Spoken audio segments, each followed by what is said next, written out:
여러분, 지난 한 주간 평안하셨습니까? 오늘 예배자리에 오신 여러분을 진심으로 환영합니다. 이제 다 같이 자리에서 일어나셔서 우리의 마음과 정성을 다해 살아계신 하나님께 예배드리겠습니다.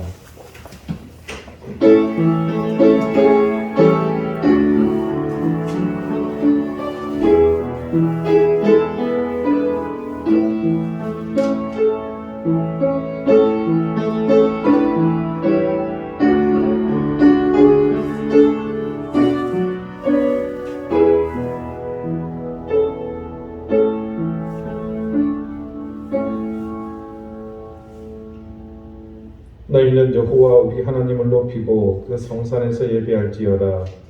여호와 우리 하나님은 거룩하심이로다. 아멘.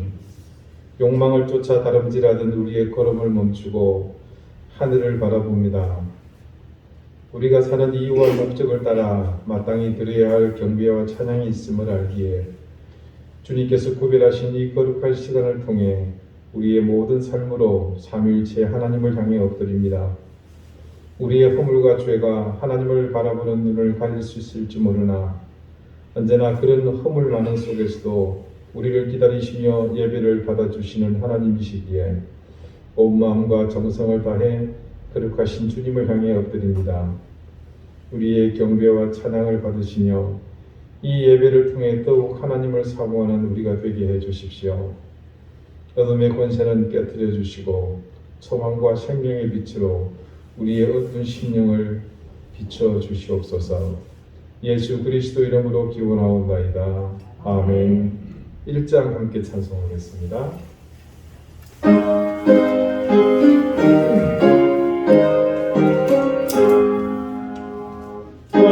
만국의 근원 하나님 온 백성 찬송 드리고 저 천사여 찬송하세 찬송 성부 성자 성령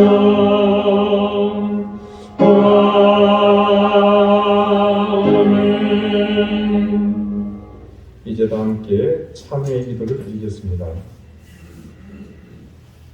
자비하신 하나님, 하나님의 인자와 긍휼 앞에 이 시간 우리의 죄와 허물을 고백합니다. 은밀한 죄악을 즐기면서 그 순간만큼은 우리에게 하나님이 계시지 않은 것처럼 행동했습니다. 악을 행하며 행실을 더럽히는 사람들과 어울려 추악한 죄를 지으면서도 하나님을 두려워할 줄 몰랐습니다. 교회 안에서도 세상 가운데서도 우리는 사랑하기보다는 저주하며 시기하며 분노함으로 서로를 미워하는 삶을 살았습니다. 악한 영에 이끌려 사랑을 잃어가며 내 자신만을 보면서 살았습니다. 의와 진리보다는 내 뜻이 중요했고 하나님의 인도하심보다는 내 욕망을 따라가는 삶을 살았습니다. 정죄하며 질타하느라 내 잘못을 보지 못했고 시기하며 질투하느라 정작 내 자신을 가꾸고 겸손히 엎드리는 일을 등한시했습니다. 나의 쓴 뿌리로 타인을 괴롭히며 실족하게 만들고 힘겹게 만들었습니다. 주님, 우리의 이런 악한 행실을 용서해 주십시오.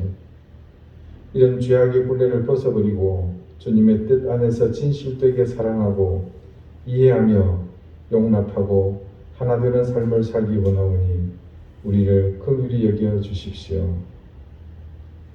이제는 하나님과 나만이 아는 은밀한 죄를 생각하며 계속해서 침묵 가운데 참회 기도를 드립니다.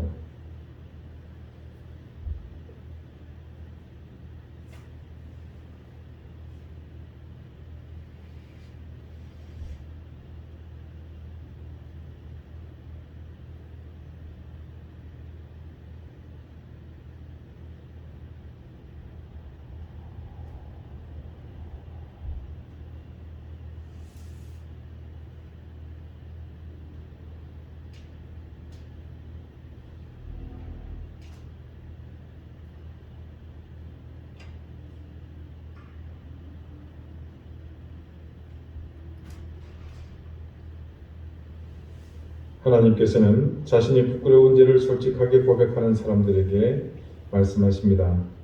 이날에 너희를 위하여 속죄하여 너희를 정결하게 하리니 너희의 모든 죄에서 너희가 여호와 앞에 정결하리라. 아멘. 이제는 사도신경으로 우리의 신앙을 고백하오니 나는 전능하신 아버지 하나님 천지의 창조주를 믿습니다.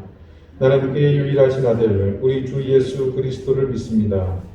그는 성령으로 잉태되어 동정녀 마리에게서 나시고 본디오 빌라도에게 고난을 받아 십자가에 못 박혀 죽으시고 장사된 지 사흘 만에 죽은 자 가운데서 다시 살아나셨으며 하늘에 오르시어 전능하신 아버지 하나님 우편에 앉아 계시다가 거기로부터 살아있는 자와 죽은 자를 심판하러 오십니다. 나는 성령을 믿으며 거룩한 공교회와 성도의 교제와 죄를 용서받는 것과 몸의 부활과 영생을 믿습니다. 아멘. 자리에 앉으시기 바랍니다. 이제 다 함께 성시를 교독하겠습니다. 성시는 주부의 오타가 있습니다. 38번이 아니라 39번입니다. 10편, 95편 함께 교독하겠습니다.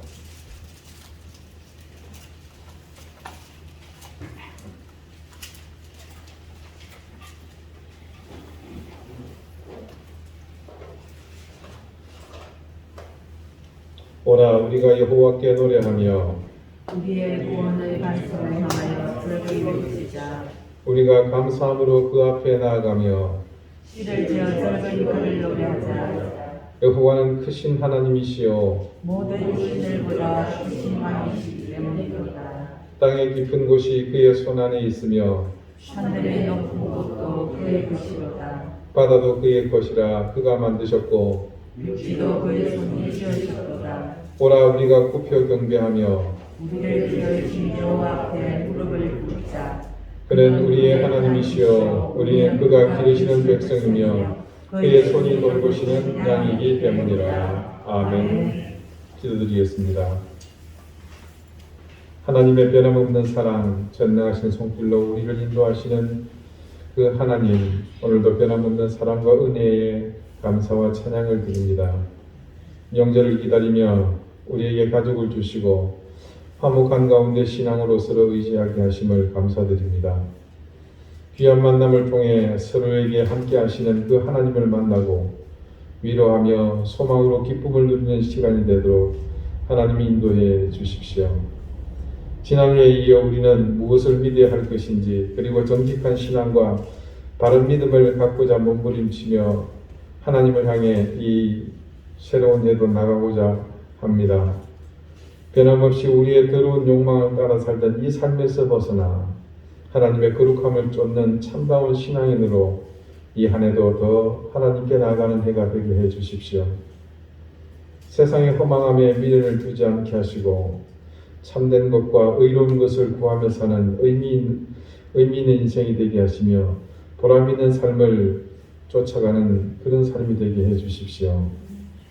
험하고 변화무쌍한 세상 속에서 흔들림 없이 하나님의 말씀을 의지하며 하나님을 더욱 붙잡고 나가게 해 주시고 작정하며 결심만 하던 삶에서 행동으로 실천하는 우리가 되게 해 주십시오.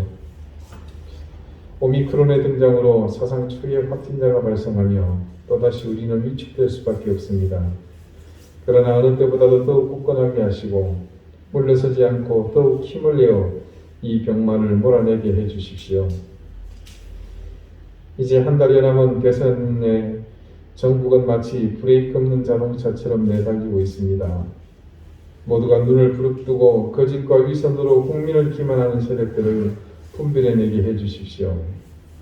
자신들의 사익을 위해 불법을 마다하지 않는 저들의 모습 속에서 미래에 대한 두려움과 더불어 정치를 불신하게 만드는 이 상황이 하나님 이번에는 좀 더 해결되고 성장하는 해가 되게 해주십시오.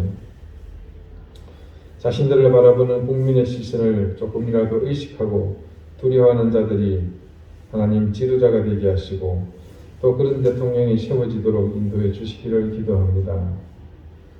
우리 교회의 모든 성도들을 하나님께서 지켜주시되 말씀 안에서 은혜 안에서 거하는 그런 삶이 있게 해주시고 무엇보다도 그 중심이 신앙이 우뚝 서 흔들림 없게 해주십시오.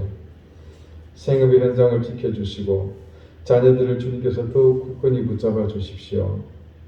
병마와 싸워 이길 수 있는 힘을 주시고 우리는 미약하고 작지만 우리 작은 힘들을 하나로 모아서 보다 나은 내일을 준비할 수 있도록 주님께서 역사해 주시기를 간절히 구합니다. 이곳 제주 땅을 불쌍히 여겨주십시오. 이곳의 교회를 하나님께서 열어주신 그 사명을 저희가 잘 지켜나가게 해주시고 우리가 하나님의 귀한 복음의 도구로 쓰이는 그런 해가 되게 해주시기를 간절히 기도합니다. 하나님, 사건 사고가 끊이지 않고 있습니다. 광주 아파트 건설 붕괴 현장에서 매몰된 사람들이 속히 구조될 수 있도록 도와주시고 양주에서 뜻하지 않게 일어난 토사 붕괴 속에서 생명을 잃고 또 그 속에서 생사를 알 수 없는 매몰된 사람들이 속히 구조되도록 인도해 주시기를 기도합니다. 세계 정서도 하나님 너무나도 긴박합니다. 북한은 연일 미사일을 쏘아대고 있으며 우크라이나를 삼키려는 러시아의 침공 의도는 전 세계를 긴장케 하고 있습니다. 하나님 속히 대화로 평화로 해결될 수 있도록 인도해 주시고 이 전쟁의 위협이 이 땅에서 온전히 사라지는 역사가 있게 해주시기를 구합니다. 미얀마를 불쌍히 여겨주십시오. 한 사람의 욕망이 얼마나 많은 고통을 안겨주는지를 여실히 저희는 보고 있습니다. 국제사회가 미얀마에 대한 관심에서 소홀하지 않도록 지켜주십시오. 탈레반이 재집권한 아프가니스탄은 저들의 삶의 질을 수십 년 뒤로 물러나게 했습니다. 무엇보다도 허황된 종교적 욕망 때문에 국민들을 억압으로 몰고 가고 있는 그 상황을 주님께서 속히 건져주시고 하나님 저들이 물러가게 해주시기를 기도합니다. 하나님 오늘 예배 가운데 함께한 우리 사랑하는 주의 자녀들을 기억해 주시고 우리가 함께 드리는 이 예배를 기쁘게 받으시며 하늘의 신령한 은혜를 우리 가운데 더욱더 해주시기를 간절히 기도합니다. 우리 모두 겸손한 마음과 가난한 심령으로 주님을 바라보오니 주여 우리 가운데 역사하시며 우리를 긍휼히 여겨 주십시오. 예수 그리스도 이름으로 기도하옵나이다. 아멘.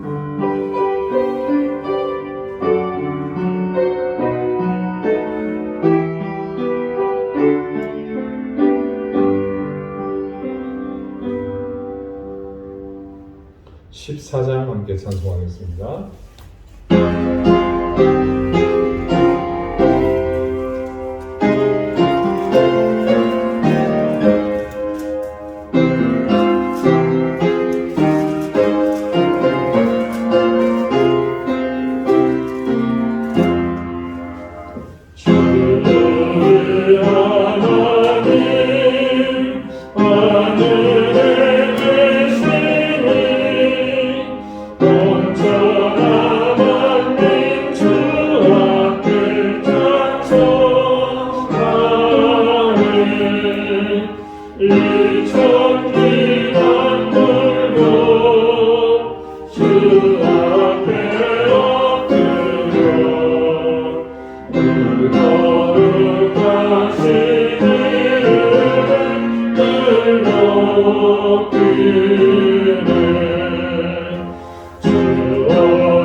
울성도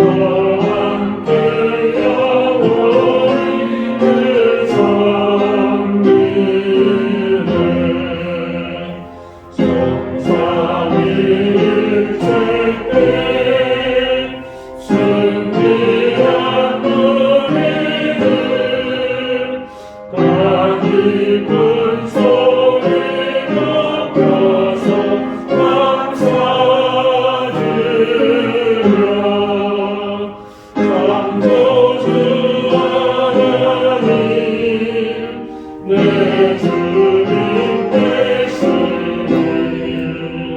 주 앞에 나로 엎드려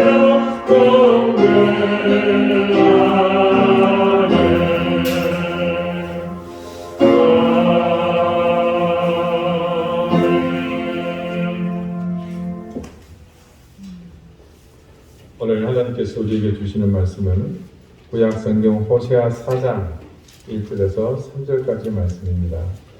구약 1259쪽입니다.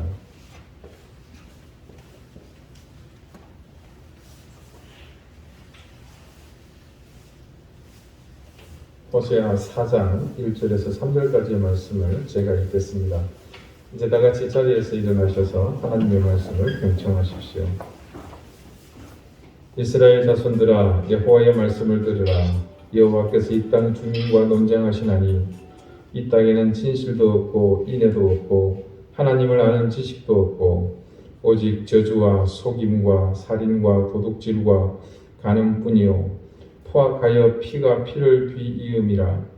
그러므로 이 땅에 슬퍼하며 거기 사는 자와 들짐승과 공중에 나는 새가 다 쇠잔할 것이요 바다의 고기도 없어지리라. 아멘. 자리에 앉으시기 바랍니다. 하나님께서 이 말씀으로 우리에게 은혜 주시기를 원합니다.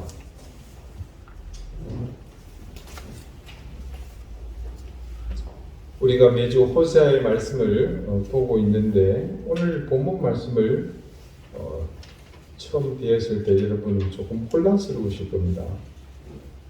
지난주까지 얼마나 분위기가 참 좋았습니까? 하나님께서 지독한 사랑으로 이스라엘 백성을 사랑하시는 그 의지를 우리는 모두 확인했습니다. 그리고 그 지독한 사랑이 지금 우리에게도 현실로 나타나고 있다는 그 사실 때문에 큰 은혜와 더불어 감동이 넘쳤습니다. 이제 이스라엘은 하나님께서 정하신 그 때를 기다리고 그 후에 진행될 고난의 시간을 그저 기다리면서 빚어져 가면 되는 일만 남았습니다. 그런데 오늘 딱 이렇게 4장을 넘기고 보니 이건 또 뭡니까? 다시 시작하자고 다시 싸움을 걸고 있는 이런 형국입니다. 앞서 2장 2절에 다음과 같은 말씀이 있었습니다. 너희 어머니와 논쟁하고 논쟁하라. 그는 내 아내가 아니요 나는 그의 남편이 아니라. 그가 그의 얼굴에서 음란을 제하게 하고 그 유방 사이에서 음행을 제하게 하라. 자, 이 말씀과 오늘 본문 1절 이스라엘 자손들아 여호와의 말씀을 들으라. 여호와께서 이 땅 주민과 논쟁하시나니. 자, 뭔가 느낌이 비슷한데 이 두 절에서 공통으로 사용된 단어가 있습니다. 그것은 바로 논쟁이죠. 우리말 논쟁으로 번역된 히브리어 리브는 법정에서 사용하는 용어입니다. 그 당시에는 지금처럼 법원이 따로 있는 것은 아니었고요. 성읍이나 동네에서 중요한 결정을 할 때 모두가 인정할 만한 공공성이 있는 장소에서 전체 회중에게 확약을 받을 때가 있습니다.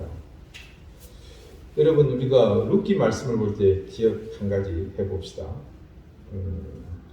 보아스의 잠자리 끝에 이불을 살짝 들추고 룻이 함께 타장바닥에서 잠을 잤죠.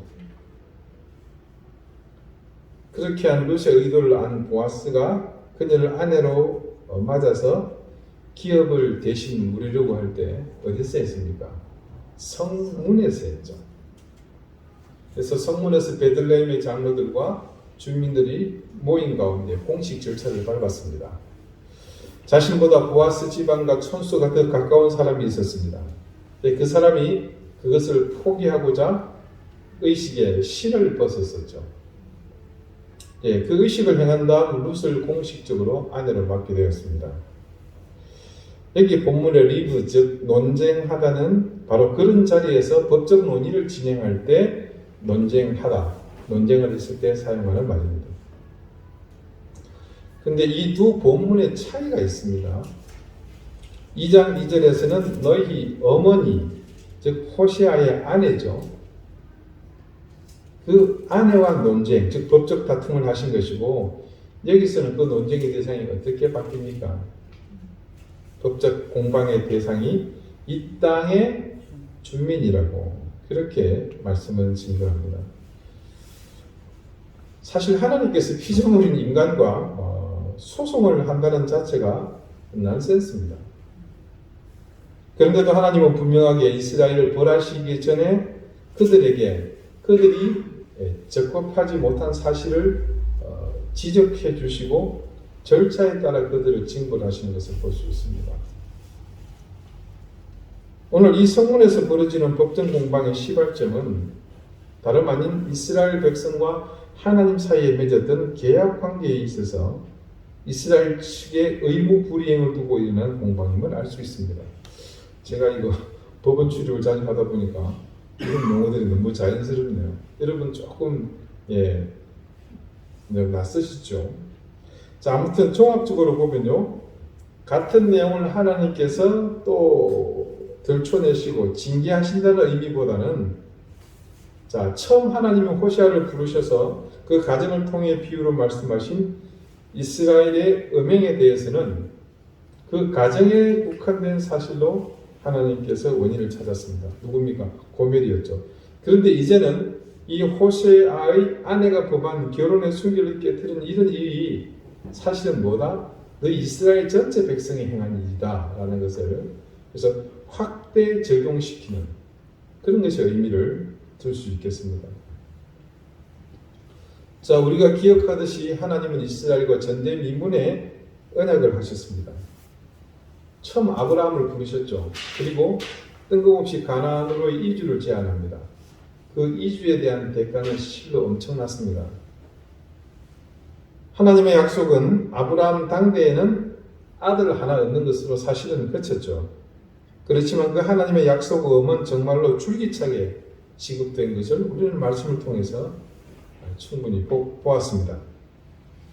근데 그 약속이 한 단계 더 새로워지는, 더 진일보한 시점이 있었죠. 그것은 바로 출애굽한 이스라엘 백성이 시내산에 동도했을 때입니다. 그때 하나님은 새롭게 계약을 갱신하는데 그때 계약은 인류 역사 가운데 유례를 찾을 수 없는 불평등 계약이었습니다. 물론 우리 역사를 돌아보면 경술국치 같은 무력에 의해 불평등한 조약을 맺는 예는 있었지만 이처럼 절대 권력을 가진 편에서 아무 능력도 없고 심지어 가진 것조차 전혀 없는 상대를 향해 일방적으로 자신이 무조건적인 희생을 조건으로 내거는 그런 계약 또한 유일한 경우였습니다. 도대체 무슨 계약이기에 전례가 없을 뿐 아니라 이후에도 없는 그런 계약일까요? 하나님과 이스라엘의 계약 내용은 구체적으로 사실 찾아볼 필요도 없습니다. 내용은 간단해요. 지금 이스라엘이 열방 가운데서 누리고 있는 이 모든 것이 그 하나님 계약의 이행 조건입니다. 심지어는요, 그 어마어마한 이행 조건들을 제대로 찾아 먹지도 못하고 그들이 흘려버린 것이 태반입니다. 그에 반해 이스라엘의 이행 의무는 간단합니다. 매년 일정량의 곡식과 진성을 바치거나 아니면 공례나 황관을 보내는 그런 조공을 필요로 한 것이 아니었습니다. 단지 그들이 할 일은 유일한 여호와 하나님을 사랑하고 그를 섬기는 것입니다. 그런데 너무 쉽게 주어진 것이라 그랬을까요? 그들은 하나님과의 계약을 너무 소홀하게 생각했습니다. 소홀하게 생각한 그런 결과가 바로 지금의 이 상황입니다. 오늘 말씀 1절과 2절에는 하나님의 법정에서 이스라엘의 의무 불이행과 관련된 증거들을 하나씩 제시하고 있는 것을 볼 수 있습니다. 그 증거들은 각각 이스라엘 가운데 없는 것 3가지와 있는 것 6가지, 도합 9가지의 증거들입니다. 자, 1절 말씀을 보죠. 이스라엘 자손아 여호와의 말씀을 들으라. 여호와께서 이 땅 주민과 논쟁하시나니 그 다음에 이 땅에는 진실도 없고 인애도 없고 하나님을 아는 지식도 없고. 자, 이 말씀에 따르니 이스라엘에 없는 게 세 가지가 있죠. 진실과 인애와 하나님을 아는 지식입니다. 그리고 이어 2절을 보면 그들에게 있는 것, 없는 게 아니고 없었으면 하는 거죠. 있는 것 6가지가 나옵니다. 각각 저주와 속임과 살인과 도둑질, 간음, 그리고 마지막 포악입니다. 없는 것과 있는 것은 각각 성격을 달리하고 있습니다. 없는 것 3가지는 사실상 특정한 어떤 것을 말하기보다는 광범위한 포괄적 내용을 담고 있습니다. 그것이 광범위하고 포괄적일 수밖에 없는 이유가 있습니다. 이것들은 모두가 하나님과 이스라엘 사이의 수직 관계를 설명하는 것들이기 때문에 그렇습니다. 그래서 어떻게 보면 이 증거들을 볼 때 이 3가지는 총론이라고 볼 수 있겠고요. 그런 반면 나머지 있는 것 6가지는 하나님과의 관계를 바탕으로 해서 수평적인 관계에 필요한 것들입니다. 그래서 앞서 있는 것 3가지가 총론이라고 봤을 때 이 6가지는 총론에서 좀 더 구체적으로 항목을 지적한 강론이다, 이렇게 볼 수 있겠습니다. 결국은 하나님께서 억울한 일을 겪으시고 법정에서 탄원하시면서 증거로 제출한 계약을 위반한 증거들, 없는 것 3가지와 있는 것 6가지, 또 9가지는 이스라엘이 하나님을 배신하고 지금 멸망의 직전까지 자신들을 끌고 온 모든 범죄의 요인들이라고 볼 수 있겠습니다. 그렇다면 진실과 인애, 하나님을 아는 지식이 없는 것, 그들에게서 없는 것 이 3가지 중에 단연 핵심이 되는 것은 어떤 걸까요? 이 3번째입니다. 이스라엘 백성에게 하나님을 아는 지식이 있었다면 진실도 인애도 그들에게서 없으리 만무합니다. 사실상 이는 모든 불행의 근원이기도 합니다. 이 호시아를 주석한, 또 호시아에 대한 책을 기록한 많은 신학자들은 이 여호와를 알자라고 이 호시아의 주제를 간단히 명명하기 바랍니다. 즉 호시아가 외치는 예언의 중심에서 가장 큰 핵심이 뭐다? 여호와 하나님을 바로 알자는 겁니다. 실제로 우리가 앞서 근 3주간 말씀을 통해 깨닫게 된 것은 다름 아닌 뭐였습니까? 하나님의 사랑, 그 하나님의 참 희한한 별스러운 그 마음이었지 않습니까? 또 구체적으로 말하면 그 마음 속에 담고 계신 하나님의 위대한 사랑 아니었습니까? 이스라엘도 그랬지만 우리도 하나님의 그런 사랑에 대한 지식이 사실 너무나 없었습니다. 무지했습니다. 그분이 우리를 사랑하신다는 그 말씀 자체를 우리는 너무 형이상학적으로 이해하지 않았습니까? 그냥 소위 가슴으로 이해하고 마음으로 이해하고 생각으로 이해하는 것. 그렇게 우리는 하나님의 사랑을 제한해서 때로는 우리 임의대로 그렇게 이해했습니다. 이스라엘도 또한 우리도 모두가 하나님의 사랑을 그런 방식으로 이해하다 보니 하나님의 사랑이 우리의 삶을 구체적으로 구속하는 것을 우리는 납득하지 못하고 살았습니다. 이스라엘 백성이 하나님의 사랑을 조금만 더 형이하학적으로 이해하고 실제로 삶에서 드러나고 있는 사실을 인지했다면 결코 지금처럼 그렇게 무너지지는 않았을 것입니다. 그것은 우리도 마찬가지입니다.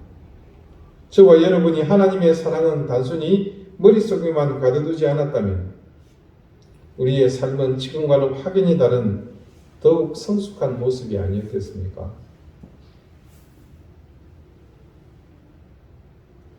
하나님께서는 시내산에서 그들과 계약을 새롭게 갱신하시면서 그 계약의 문서판에 해당하는 율법을 주셨습니다.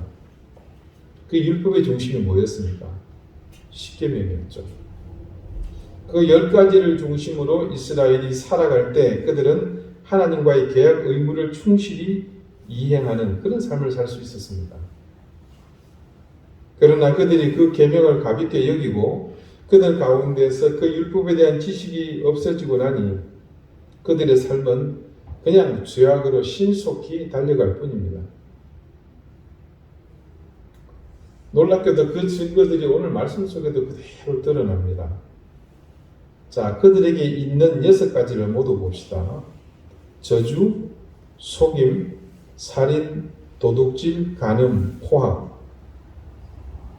도합 6가지에서 앞에 5가지는 모두가 십계명의 각 계명들에 해당하는 내용임을 알 수 있습니다. 자, 가령 여러분 저주를 봅시다. 저주는 하나님의 이름을 빙자하여 다른 사람을 저주하는 행동을 일컫습니다. 이런 행동은 십계명의 3번째 계명인 여호와의 이름을 망령되게 일컫지 말라는 그 계명을 어기는 행위입니다. 속임은 어떻습니까? 자, 법적인 측면에서 이웃을 향해 거짓으로 증언하는 것을 금하는 9번째, 내 이웃에 대하여 거짓 증거하지 말라는 그 계명을 어긴 행위입니다. 3번째 살인, 4번째 도둑질, 5번째 간음은 모두가 십계명에 6번째 살인하지 말라, 8번째 도둑질하지 말라, 7번째 간음하지 말라는 계명을 모두 범한 셈입니다. 그럼 6번째 포악은 어떻게 생겨났겠습니까? 앞서 저주와 속임, 살인과 도둑질 그리고 간음이 아무렇지 않게 자행되는 세상이 과연 평온하고 안전한 세상이 있습니까? 그 같은 계명을 범하는 세상에는 하나님의 공의와 인애 그리고 사랑과 평화가 절대 공존하지 못합니다. 그러니 그런 세상이 포악해지는 것은 당연한 수순입니다. 아모스는 동시대에 예언을 할 때 그들이 얼마나 포악했는지 그 시대의 상황을 이렇게 증언합니다. 아모스 2장 6절에서 8절 말씀입니다. 여호와께서 이와 같이 말씀하시되 이스라엘의 서너 가지 죄로 말미암아 내가 그 벌을 돌이키지 아니하리니 이는 그들이 은을 받고 의를 팔며 신 한 켤레를 받고 가난한 자를 팔며 힘없는 자의 머리를 티끌 먼지 속에 발로 밟고 연약한 자의 길을 굽게 하며 아버지와 아들이 한 젊은 여자에게 다녀서 내 거룩한 이름을 더럽히며 모든 제단 옆에서 전당 잡은 옷 위에 누우며 그들의 신전에서 벌금으로 얻은 포도주를 마심이니라. 은을 받고 의인을 팔았습니다. 신 한 켤레의 값으로 사람을 사고 팝니다. 힘으로 약한 사람을 괴롭히는 것도 모자라 그들의 길을 굽게 했다고 전합니다. 누군가 힘 있는 사람이 약한 사람의 운명을 바꿔버린 것입니다. 6장 3절에서 6절 말씀은 더욱 구체적입니다. 그들의 삶을 아모스는 이렇게 고발합니다. 너희는 흉한 날이 멀다 하여 포악한 자리로 가까워지게 하고 상하상에 누우며 침상에서 기지개 켜며 양떼에서 어린 양과 우리에서 송아지를 잡아서 먹고 비파 소리에 맞추어 노래를 지절거리며 다윗처럼 자기를 위하여 악기를 제조하며 대접으로 포도주를 마시며 귀한 기름을 몸에 바르면서 요셉의 환난에 대하여는 근심하지 아니하는 자로다. 흉한 날이 멀다 하여 흉한 날이 멀다고 말하는 것이 어떤 의미겠습니까? 아직 죽을 때가 되지 않았다는 자만의 찬소리입니다. 그건 다른 말로 하나님의 심판이 속히 임하지 않으니까 하나님의 심판이 없다고 생각하는 어리석은 지절거림입니다. 그래서 그들이 무엇에 가까워졌다고 증거합니까? 포악이 여기서 구체적으로 드러나지 않습니까? 그래서 포악한 자리로 가까이 가게 된 그들의 삶은 한마디로 타락의 면으로 치닫고 있음을 이 본문 말씀에서 알 수 있습니다. 상하상에 누우며 침상에서 기지개를 켭니다. 어린 양과 송아지 고기를 즐깁니다. 그냥 먹지 않죠? 음주와 가무가 곁들여집니다. 이 같은 삶을 즐기다가 이전의 삶으로는 절대 돌아갈 수 없습니다. 상하상에 눕는다. 여러분, 상하 젓가락과 관련된 한비자에 나오는 이런 고사가 있습니다. 중국 고대 왕조인 은나라의 임금 주가 상하로 젓가락을 만들었습니다. 어느 날 주왕의 숙부인 기자가 이 주왕과 식사를 하게 되는데 상에 올려진 상하 젓가락을 보고 이제 곧 은나라가 망하게 될 것이라는 두려운 생각을 갖게 됩니다. 그는 조카에게 여러 차례 간언을 했지만 주왕은 듣지 않습니다. 그러자 기자는 국외로 망명합니다. 한비자는 기자가 주왕의 상하 젓가락을 보고 나라의 멸망을 예견했던 이유를 이렇게 설명합니다. 상하 젓가락을 사용한다면 질그릇을 사용할 수 없습니다. 상하와 같거나 최소한 상하보다 재질이 좋은 그릇을 사용하려 할 것입니다. 기자는 상하 젓가락과 어울리려면 옥으로 만든 그릇을 써야 할 것이라고 말합니다. 또한 상하 젓가락과 옥 그릇을 사용한다면 채소로 만든 국을 담지 않을 것이고 반드시 모우나 코끼리 고기, 여기서 모우라는 것은 여러분 검색해 보면 아시겠지만 중국 남쪽 지대에 있는 털이 자란 아주 최상급의 소를 말합니다. 또 코끼리 고기 혹은 어린 표범 고기로 만든 요리는 되어야 어울릴 것이라고 합니다. 모우 고기는 코끼리 고기나 표범의 태아 고기와 함께 당시 매우 진귀한 맛을 내는 고급 요리를 대표한다고 합니다. 기자의 주장은 계속됩니다. 값비싼 그릇에 담긴 진귀한 요리를 낡은 옷을 입고 풀을 엮어 만든 집에서는 먹을 수 없다는 것입니다. 비단 옷을 겹겹이 입고 고대 광실에서 먹어야만 어울릴 것입니다. 기자는 상하 젓가락이나 옥으로 만든 그릇, 진귀한 요리와 그에 걸맞는 복장보다 마지막인 고대 광실이 두렵다고 했습니다. 그래서 그는 상하 젓가락을 보자 두려움을 가졌던 것입니다. 5년도 채 되지 않아 기자의 예상대로 주왕은 정원에 온갖 고기를 안주 삼아 늘어놓고 포락을 설치했으며 술지개미로 만든 언덕을 오르고 연못에 술을 채워놓고 시간을 보냅니다. 여러분, 포락이라고 들어보셨습니까? 이거는 구리로 만든 기둥입니다. 그것을 불에 달군 후 죄인에게 맨발로 걷게 하는 일종의 형벌 도구입니다.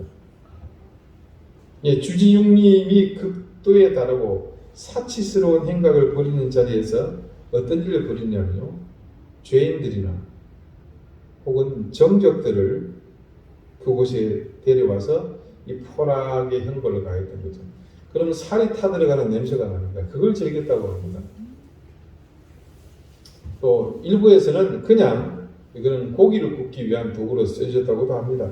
아무튼 어느 경우든 기자가 우려했던 것이 현실로 다가온 것은 분명해 보입니다. 한비자는 이 상하 젓가락에서부터 시작된 주왕의 절제없는 행위로 인해 은나라가 멸망했다고 말합니다. 자, 이스라엘 땅에 당연히 그런 삶을 살던 사람들에 대해서 하나님의 심판이 이어졌습니다. 아모스는 그런 이스라엘의 포악이 어떤 결과로 이어질지 독서를 이 말씀 중에 담아놓았습니다. 조금 전에 읽었던 아모스 6장 끝부분입니다. 대접으로 포도주를 마시며 귀한 기름을 몸에 바르면서 그 다음에요, 요셉의 환난에 대하여는 근심하지 아니하는 자로다. 요셉의 환난, 그들에게 이어질 요셉의 환난이라는 것은 다름 아닌 요셉이 애굽의 총리로 등극하게 되었던 결정적인 계기가 된 애굽에 이어진 7년의 대기근이었습니다. 솔로몬 이후 이스라엘의 역사는 온통 자연재해와 그로 인한 흉년이 뒤를 이어 일어났습니다. 조금 전 읽었던 그 아모스 있잖아요. 그 아모스의 때에는 심지어 어떤 일이 일어났느냐, 엄청난 지진이 있었는데, 물론 좀 약간 중국풍으로 뻥이 감이 됐으리라고 보는데 앞에 있는 산이 십리를 이동했다, 그런 기록도 있다고 합니다. 가뭄이나 그로 인한 기근, 심지어는 메뚜기나 다른 곤충에 의한 피해까지도 모두 그 시대 가운데 이스라엘의 포악으로 인한 하나님의 징계가 그렇게 늘 함께했음을 말씀은 증언하고 있습니다. 오늘 말씀 가운데도 그런 사항을 이렇게 증언합니다. 오직 저주와 속임과 살인과 도둑질과 간음뿐이요 포악하여 피가 피를 뒤이음이라. 자, 그렇게 여호와를 아는 지식이 없어서 포악해진 그들에게 뭐가요? 피가 일어나고 있습니다. 피가 피를 뒤집게 되었고, 그리고 그 땅은 다음과 같이 될 것이라고 증언합니다. 그러므로 이 땅이 슬퍼하며 거기 사는 자와 들짐승과 공중에 나는 새가 다 쇠잔할 것이요 바다의 고기도 없어지리라. 여러분, 땅이 저주한다는 말을 성경에서 자주 들었죠. 그게 어떤 의미인지를 지금 세세하게 풀어놓았습니다. 땅이 슬퍼하며 그곳에 사는 모든 생물이 쇠잔할 것이라고 선포합니다. 거기에 더하여 심지어 바다의 물고기까지 없어진다는 것은 이제 이 땅 어디에도 구원의 길이 없음을 의미합니다. 이 모든 것의 시작이 어디서부터입니까? 하나님을 아는 지식의 결여에서부터 시작됩니다. 사랑하는 여러분, 우리가 하나님에 대한 지식이 부족하면 안 되는 이유를 이 말씀을 통해서 깨닫기 바랍니다. 우리가 하나님에 대한 지식이 부족하게 되면 하나님을 모르는 세상은 하나님을 알 길이 막힙니다. 그래서 죄를 짓기에 담대해지게 되고 세상이 악한 일에 대해서 죄책감을 느끼지 않게 되는 거죠. 에스겔 3장 17절에서 20절까지의 말씀입니다. 여러분, 제가 천천히 읽을 테니까 이 말씀의 내용을 깊이 한번 숙고해 보십시오. 인자야, 내가 너를 이스라엘 족속의 파수꾼으로 세웠으니 너는 내 입의 말을 듣고 나를 대신하여 그들을 깨우치라. 가령 내가 악인에게 말하기를 너는 꼭 죽으리라 할 때에 네가 깨우치지 아니하거나 말로 악인에게 일러서 그의 악한 길을 떠나 생명을 구원하게 하지 아니하면 그 악인은 그의 죄악 중에서 죽으려니와 내가 그의 핏값을 네 손에서 찾을 것이고, 네가 악인을 깨우치되 그가 그의 악한 마음과 악한 행위에서 돌이키지 아니하면 그는 그의 죄악 중에서 죽으려니와 너는 네 생명을 보존하리라. 또 의인이 그의 공의에서 돌이켜 악을 행할 때에는 이미 행한 그의 공의는 기억할 바 아니라 네가 그 앞에 거치는 것을 두면 그가 죽을지니 이는 네가 그를 깨우치지 않음이니라. 그는 그의 죄 중에서 죽으려니와 그의 피값은 내가 네 손에서 찾으리라. 이 말씀을 보면요, 세상의 악과 우리가 어떤 관계인지 정확하게 알 수 있습니다. 세상에는 하나님이 없다고 말하는 사람이 하나님이 있다고 생각하는 사람보다 훨씬 많습니다. 하나님이 없다고 말하는 것은 사실 우리를 지으신 하나님을 부정하는 것이기 때문에 그 말은 다른 의미로 자기 자신을 부정하는 것과 같습니다. 그래서 그런 사람들은 악한 길에서 악인의 삶을 아무렇지 않게 삽니다. 그런 의미에서 볼 때 우리는 더욱 이 사실 앞에서 그리스도인으로 책임 있는 삶을 살아야 합니다. 하나님을 알지 못해 부정하는 사람은 단지 입술로 부인할 뿐입니다. 그러나 우리가 하나님을 아는 지식이 부족하고 기록된 하나님의 말씀인 성경을 제대로 알지 못하게 되면 우리는 입술로는 하나님을 인정합니다. 그러나 정작 삶으로 우리는 어떤 일을 합니까? 하나님을 부인하는 그런 삶을 살게 되지 않습니까? 그런 의미에서 볼 때 우리가 우리 자신을 의도치 않게 부인하는 것은 불신자들의 자기 부인과 그 크기와 규모에 있어서 비교할 바가 못 되죠. 훨씬 더 크고 심각한 겁니다. 그렇다면 우리가 어떻게 살아야 할지 이제는 더욱 분명해집니다. 하나님을 아는 지식이 충만해져야 합니다. 여러분, 우리는 지난 2021년의 서두에 코로나 전국으로 인해서 실추된 교회의 어떤 모든 상황을 보면서 무엇을 믿어야 할 것인지 수개월 동안 말씀을 통해서 깨닫고 그 깨달음을 통해서 정직한 신앙과 바른 믿음을 갖기 위해서 노력했습니다.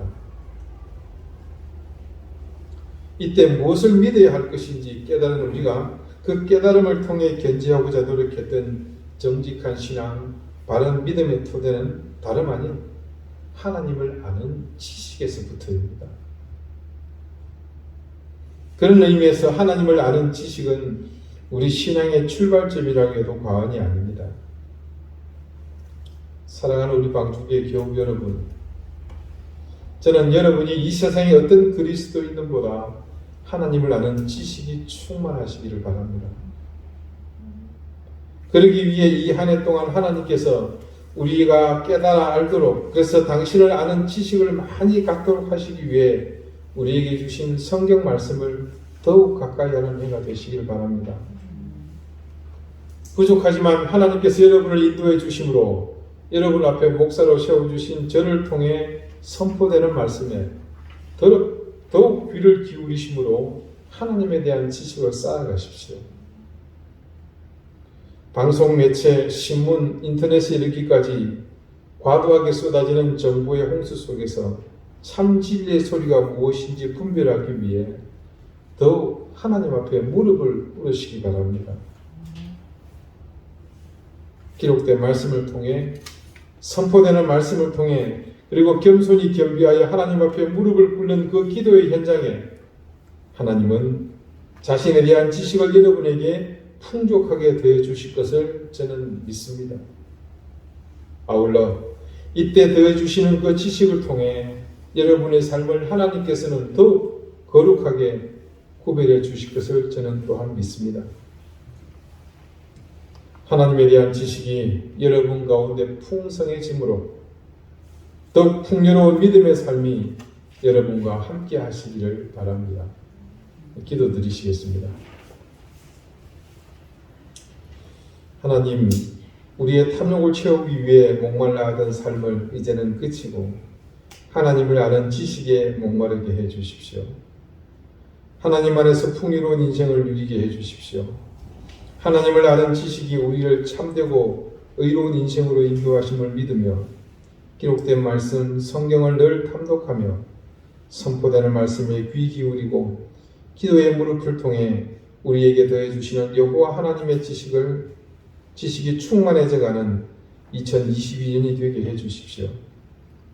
우리의 모든 결핍은 하나님을 아는 지식으로 충만해질 것이며 우리의 유한함도 이를 통해 또한 극복될 것을 저희는 믿습니다. 예수 그리스도 이름으로 기도드립니다. 아멘.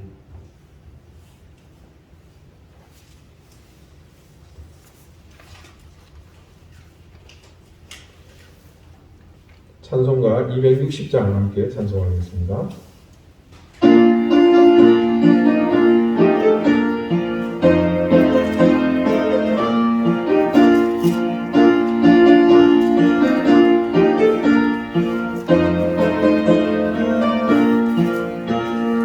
우리를 죄에서 구하시려 그 예수 십자가 지셨으니 기쁘게 부르세 할렐루야 아무도 걸었네 찬송하세 찬송하세 그 나를 구하셨네 찬송하세 찬송하세 주가 구원하셨네 우리를 죽에서 구했으니 이전에 하여간 바늘과 주하고 떠난 모든 죄를 온전히 버렸네 찬송하세 찬송하세 주님 나를 구하셨네 찬송하세 찬송하세 주가 구원하셨네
감사드립니다. 하나님께서 주신 많은 것들, 귀하고 소중한 것들을 생각하며 하나님께 감사하는 마음으로 주신 것 중 일부를 구별하여 하나님 앞에 드립니다. 그것이 우리의 마음과 정성, 하나님을 향한 우리 삶의 모든 고백을 담아싸우니 하나님 기쁘게 받아주십시오. 그린 손길을 기억하시고 하늘의 신령한 은혜와 땅의 기름진 복을 더하시며 그 인생 가운데 하나님의 역사하심과 인도하심이 늘 풍성한 삶이 될 수 있도록 인도해 주십시오. 건강의 복을 주시고 무엇보다도 질고와 싸우고 있는 사랑하는 교우들 한 사람 한 사람을 주님께서 세심히 만져주시고 그 심령이 더욱 굳건해져 능히 이기고 나누며 극복함으로 하나님 앞에 승리의 결과를 부를 수 있도록 인도해 주십시오. 예배를 위해 수고하며 준비하는 손길들이 있습니다. 보이지 않는 곳에서 하나님을 사랑하는 마음으로 섬기는 그 손길들 위해 하나님께서 귀하고 복된 은혜를 더욱 풍족히 되어 주시기를 기도합니다. 코로나 중국 속에서 하나님 우리의 모든 민생 경제는 밑바닥을 헤매고 있습니다. 그런 가운데서 하나님 교우들의 삶의 현장을 지켜주시며 그 모든 생업의 현장이 하나님의 선한 손길을 힘입고 더 크게 일어설 수 있도록 주님 도우시기를 간절히 구합니다. 복된 은혜 하나님의 귀한 은총이 우리에게 늘 함께함을 감사드리옵고 예수 그리스도 이름으로 복은 기도드립니다. 아멘. 네, 교회 소식 알려드리겠습니다. 설날 가정 예배지를 준비했습니다. 뒤에 있으니까 여러분 가실 때 필요한 만큼 가져가시고 또 저희 단톡방에도 한글 문수가 PDF 파일로 올려놓았으니까 어느 곳에든 필요할 때 사용하시길 바랍니다. 오미크론 때문에 지금 서울은 난리가 아니더라고요. 그래서 여러분도 출타하실 때 조심하시고 조심하는 일 외에는 다른 할 게 없는 것 같아요. 연말 정산을 위한 기부금 영수증이 필요하신 분들은 제게 신청해 주시면 되겠습니다. 오늘 예배 마치고 이 크리스마스 장식을 좀 철거하고자 합니다. 한 10여 분 하면 될 것 같으니까 일손이 많이 필요하지는 않습니다만 좀 시간이 되시는 분은 잠깐 수고해 주시면 감사하겠습니다. 우리 박종규 회장님이 여러분 아시다시피 우리 땅의 경제 정의를 실현하기 위해서 많이 애를 쓰고 계시죠. 그래서 만들었던 것이 바른경제동의회입니다. 지금 우리나라에서도 유일하게 정부를 향해서 쓴소리를 할 수 있는, 어떻게 보면 정말 마지막 남아있는 희망이라고 보는데 그 회장을 맡고 계신 우리 김동수 회장님께서 오늘 예배 참석해 주셨습니다. 너무 감사드리고요. 라운에 집이 있으세요. 그래서 제주에 자주 오시는데 오늘 예배 참석해 주셔서 너무 감사드립니다. 오늘 이제 명절 때문에 많이 출타도 하셨는데 여러분 명절도 복되게 잘 보내시고 아까 기도회처럼 또 가족이 모두가 서로 귀하게 사랑하고 섬기는 소망 있는 시간들이 될 수 있기를 바라겠습니다. 여러분 그 기도의 제목을 늘 기억해 주시고 우리 양재홍 집사님 위해서 계속 잊지 말고 기도해 주시고 최호정 집사님 이제는 기도 안 해도 될까요? 네. 네, 그럼 다음 주 팀을 빼서 빼겠습니다. 우리 양 집사님도 다음 달쯤에는 뺄 수 있도록 또 그 매진하셔서 얼른 물리치시기를 바라겠습니다.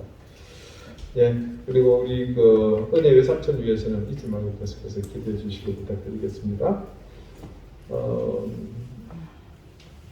전에 제가 지나가는 말로 몇 번 얘기했지만 이사를 하게 됐습니다. 저희 집이. 그래서 교회에서 매년 연세 부담하는 게 좀 저희로서도 부담되고 그래서 마침 신서귀포 쪽에 집을 조건할 장만을 했습니다. 저희가 여기저기 빌리고 이렇게 해가지고 우선 나중에 팔아서 다시 갚으면 되니까 그래서 장만을 해서 2월 28일 날 이사를 하게 됐습니다.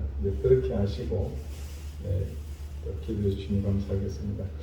이제 다 같이 자리에서 일어나셔서 앞뒤 좌우에 계신 분들과 다정하게 인사를 나누시겠습니다. 신정 때지만 부정이니까 또 새해 복 많이 받으십시오. 54장 함께 찬송하겠습니다.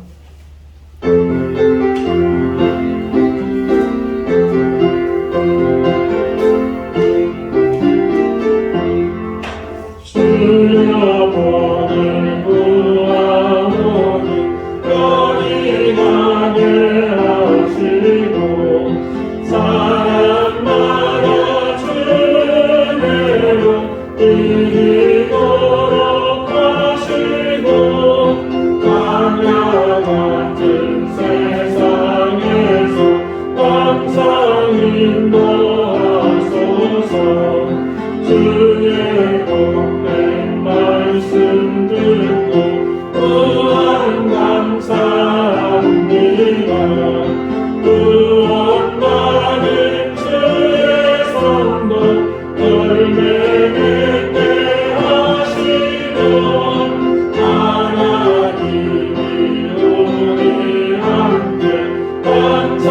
계시옵소서. 아멘.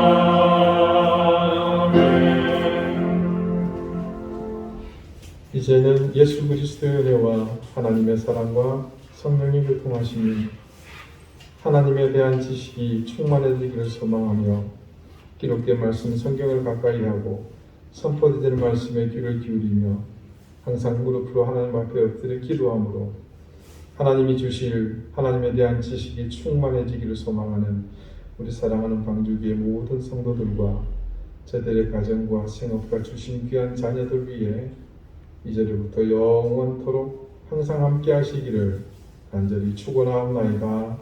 아멘.